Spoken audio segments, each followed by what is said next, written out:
Hello everyone. हम कर रहे हैं हिंदी साहित्य का इतिहास और इस वीडियो में हम पढ़ेंगे हिंदी साहित्य का काल विभाजन और नामकरण। अब साहित्य का काल विभाजन और नामकरण पढ़ने में सबसे पहले आपको ये पता होना चाहिए कि आपने देखा होगा कि जो तिथि होती है या कहीं जो वर्ष होता है वो कहीं जगह आपको सन में लिखा हुआ मिलेगा या कहीं ईस्वी सन में लिखा हुआ मिलेगा और कहीं जगह आपको संवत में लिखा हुआ मिलेगा। तो सबसे पहले आपको ये पता होना चाहिए कि अगर इसे हमें कन्वर्ट करना, मान लीजिए आपने संवत में याद किया हुआ है और एग्जाम में पूछ लिया जाता है सन में, तो आपको कन्वर्ट करना आना चाहिए। इसी तरह से मान लीजिए आपने सन में याद किया हुआ और पेपर में आ जाता है संवत में, तो आपको कन्वर्ट किया करना आना चाहिए कि किस तरह से आप जो है तिथियों को कन्वर्ट कर सकते हैं।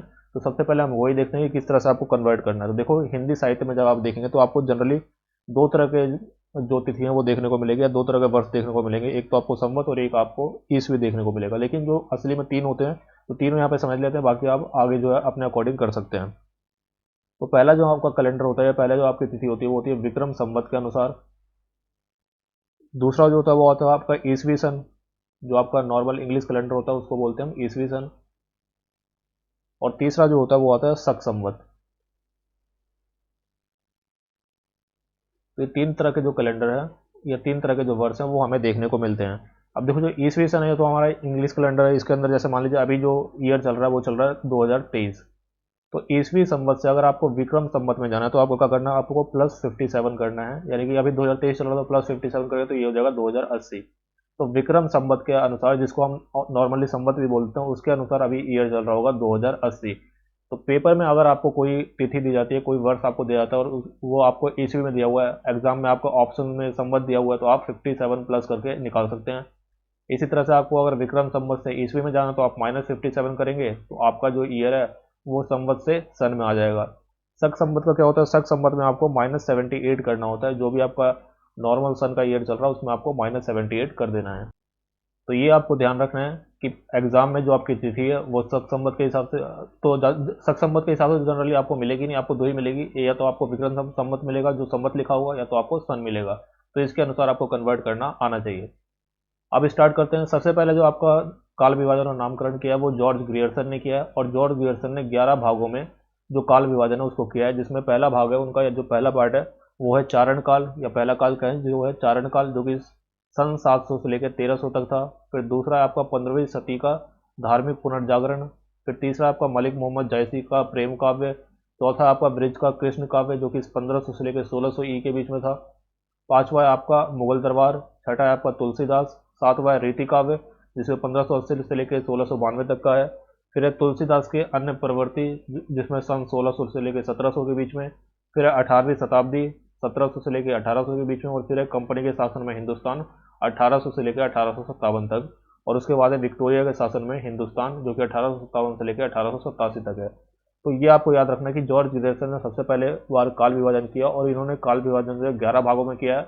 और ये 11 भागों के नाम आपको याद होने चाहिए, क्योंकि एग्जाम में क्वेश्चन पूछ लेता है कि जैसे मुगल दरबार को किसने काल विभाजन के रूप में नामकरण किया, या फिर तुलसीदास के रूप में किसने काल विभाजन के रूप में नामकरण किया। तो इस तरह से जो क्वेश्चन है वो आ जाता है कि ये जो नामकरण है वो किसने किया था। तो आपको ध्यान रखना है कि जॉर्ज ग्रियर्सन ने 11 भागों में नामकरण किया और 11 भागों के नाम जो है आपको याद रखने हैं।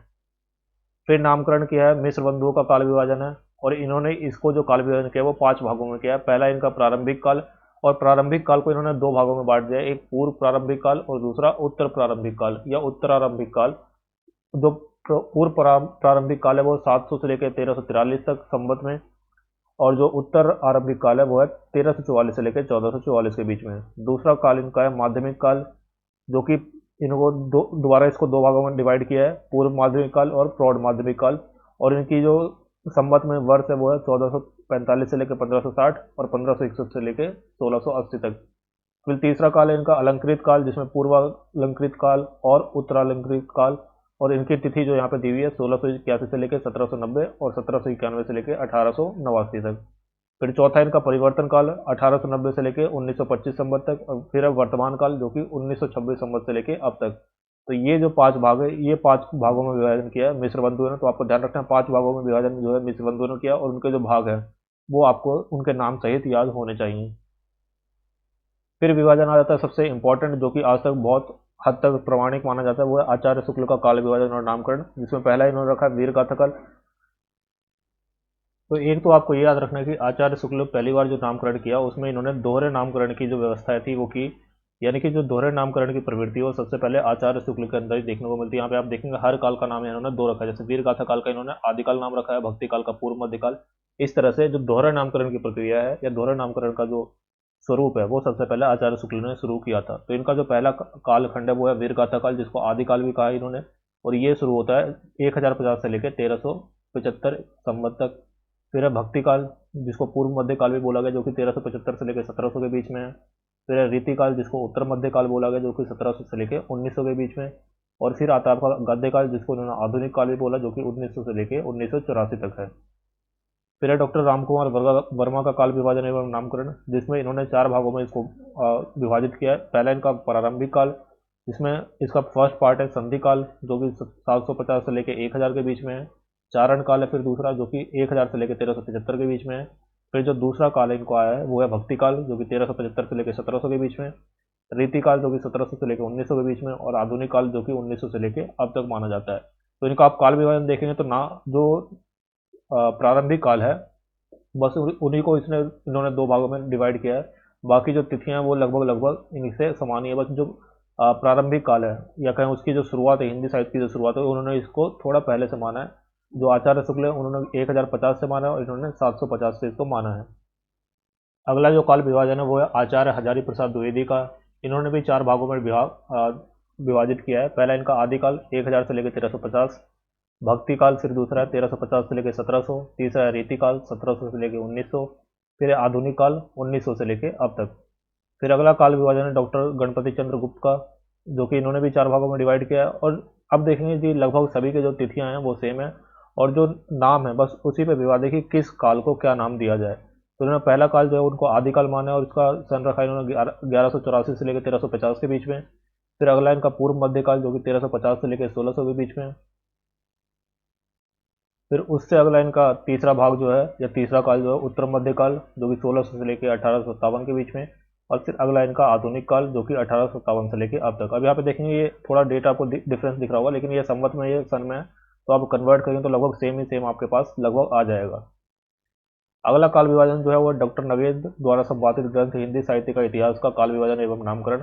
इनका पहला भाग इन्होंने भी चार भागों में डिवाइड किया, लेकिन जो आधुनिक काल है उसके बहुत सारे और सब पार्ट जो है इन्होंने किए हैं। पहला इनका आदिकाल, जो कि 7वीं सदी के मध्य से लेकर 14वीं सदी के मध्य तक है। फिर है भक्ति काल 14वीं सदी के मध्य से लेकर 17वीं सदी के मध्य तक।